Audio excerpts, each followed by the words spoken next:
In these examples, we're asked to compute the sum. All right, so our instructions are to compute the sum. In our first example, we have a somewhat expanded series. We've got the terms listed out, but not simplified. It may help if we simplify these first few to identify what kind of series we have. So 2 is 2. 2 times negative 1/4 is negative 1/2. Negative 1/4 squared is 1/16 times 2 is 1/8.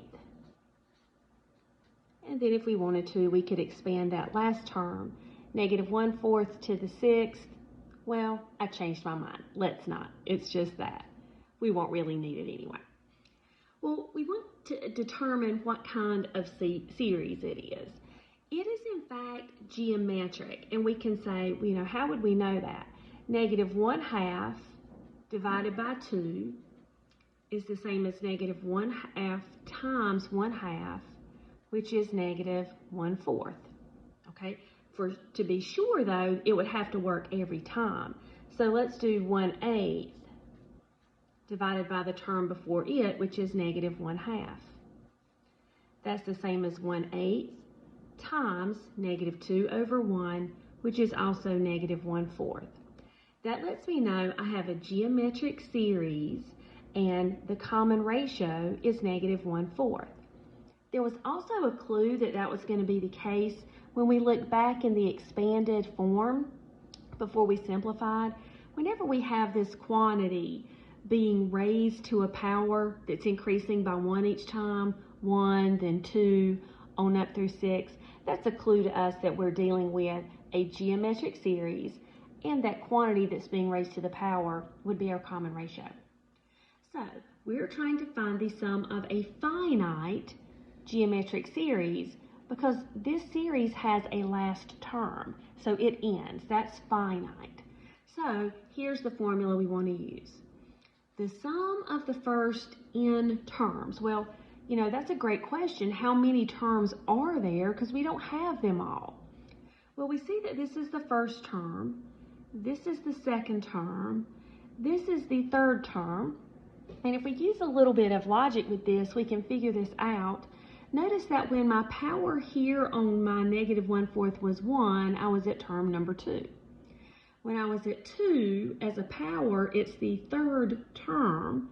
So if I have 6 as my power, then the number of terms must be 7. Okay, so I'm finding the sum of the first 7 terms. That's going to be equal to the first term, which is 2, times 1 minus my common ratio, negative 1/4, being raised to the n power, which is 7, all divided by 1 minus negative 1/4. All right, so we will let the calculator do its work for us. So we have 2 times parentheses, 1 minus some more parentheses, the fraction negative 1/4 being raised to the 7th power. I'll close up that numerator. And then in the denominator, we have 1 minus the fraction negative 1/4. Okay, it gave it to us as a decimal. Will it give it to us exactly? Let's see. No, it was too much for the calculator to handle. So may I make a suggestion, because you're probably going to need to write this answer as a fraction. Do the numerator and denominator separately. So try 2 times 1 minus, parentheses again, negative 1/4 to the 7th, parentheses, get your numerator.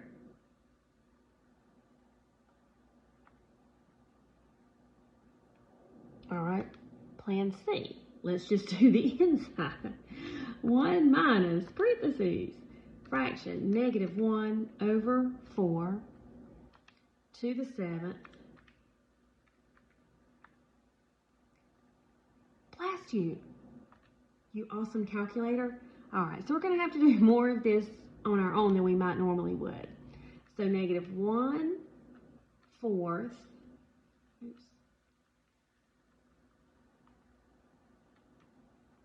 1/4 to the 7th.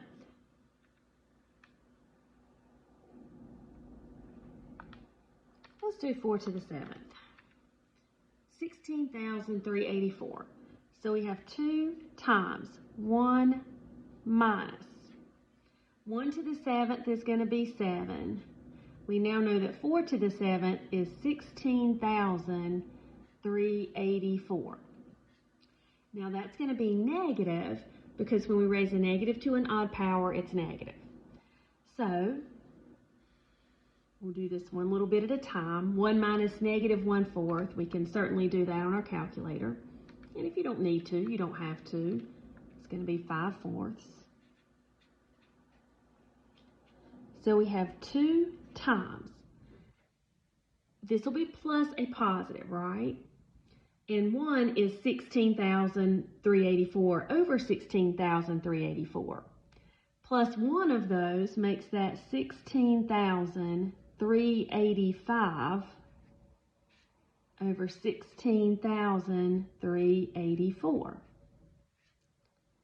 Now, dividing by 5/4 is the same as multiplying by 4/5.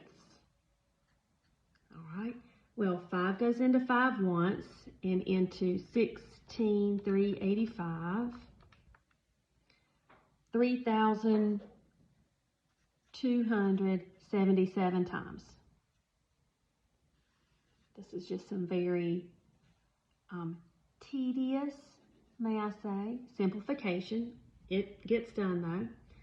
Let's see if 16,384 is divisible by 8 by chance. It is. So 2 times 4 is 8. And 8 goes into 16,384 2,048 times. So we're down to this. Is it possible that 3,277 over 2,048 simplifies? Well, let's see.